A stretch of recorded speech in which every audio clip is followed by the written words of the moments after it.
मेहरबानी अदी शहनाज। हाणे आउं गुज़ारिश कंदुसि जसाफ़ बशीर खान अगवान असांजे मोतबर साथी दोस्त भाऊ मुबशिर जागीरानी के पाण अचनि ऐं पंहिंजो मुख़्तसर ख़िताब पेश कनि।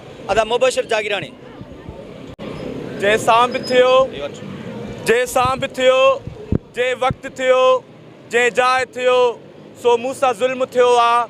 का बाह वॾी मूं दाह कई, जो का कपियो सो मुंहिंजी कंधीअ जो आहे। जेको बि छुरो जे तंहिं बि हलियो, सो मुंहिंजी रतु रतो आहे, सो मुंहिंजी रतु रतो आहे। अवां समूरनि साथियुनि खे जीए सिंधु देश, जीए साईं GM सैयद। साथियो, अॼु हिते पाण जे सदा जो हम आवाज़ बणिजी आया आहियूं, हू सदा अॼु जी न बल्कि तमामु ॾहाकनि खां उहा गूंजंदड़ सदा आहे।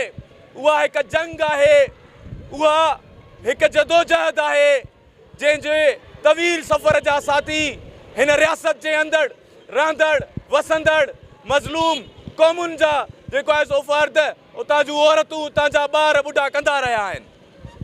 मुंहिंजा भाइरो, रियासती चहिरो अञा केतिरो बेनिकाब थिए, हू वाक़ा थी चुका आहिनि। हू त उन वक़्त खां वाक़ा थी चुका आहिनि जॾहिं हिननि गन पॉइंट्स ते बलोचिस्तान के पंहिंजी जागीर सम्झी बलोचनि ते ज़ुल्म करणु शुरू कयो। ही त उन ॾींहं खां वाइका आहिनि जेके पंहिंजनि मुआहदनि तां फिरी विया।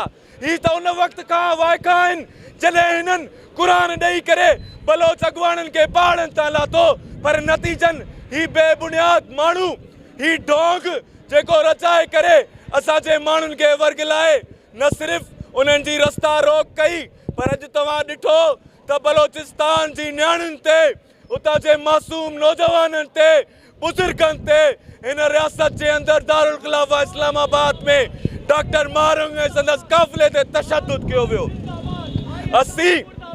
असीं सिधो चऊं था ही कातिल आहिनि, ही रेज़न आहिनि। हिननि सां जंग ओतिरे ताईं ख़तम न थींदी, ओतिरे ताईं इहा मज़ाहिमत ख़तम न थींदी जेसीं हितां जी मज़लूम क़ौमुनि जे मथां हिननि जो रियासत जो ॾाढ ऐं जबर उहो ख़तम नथो थिए। ऐं असांजे मुतालबनि खे, असांजो मुतालबो हिननि खां न आहे। असां चऊं था असांजो वतन आहे, असांजे वतन जे अंदरि मुदाख़लत तव्हांजी क़बूल कोन्हे। मुंहिंजा भाइरो साथी ॿिया बि आहिनि, पंहिंजो मौक़ुफ़ रखंदा, पर असां चऊं था त अॼु हुन बलोच अॻुवाण जंहिं चयो हुयो त असीं तव्हां सां उहो अशर कंदासीं जेको बाज़ कबूतर सां ऐं मुहाणा मच्छियुनि सां कंदा आहिनि, पोइ तव्हांखे ख़बर पवंदी त बलोच केतिरी ताक़त ऐं कुवत में आहे। ऐं असीं अॼु बि चऊं था त हिन रियासत जे अंदरि रहंदड़ मज़लूम क़ौमूं पंहिंजे दुश्मन खे सुञाणे हिकु आवाज़ थी करे हिननि जे जबर जो मुक़ाबिलो कनि ऐं हिननि खे शिकस्त ॾियनि। महिरबानी।